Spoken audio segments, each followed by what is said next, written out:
Hello friends, good afternoon. কবিতা আবৃত্তি করব। কবিতার নাম স্বাধীনতার সুখ, লিখেছেন কবি রজনীকান্ত সেন।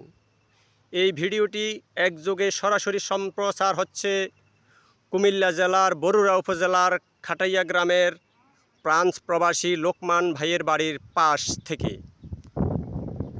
এই ভিডিওটি যে যেখান থেকে দেখছেন সবাইকে সাদর সম্ভাষণ। কবিতা আবৃত্তি শুরু করলাম। আবারও বলছি, কবিতার নাম স্বাধীনতার সুখ, লিখেছেন কবি রজনীকান্ত সেন।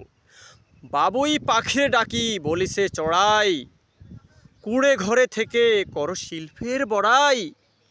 আমি থাকি মহাসুখে অট্টালিকা পড়ে, তুমি কত কষ্ট পাও রোদ বৃষ্টি ঝড়ে। বাবুই হাসিয়া কহে সন্দেহ কি তাই, হে হে কষ্ট পাই তবু থাকি নিজের বাসায়।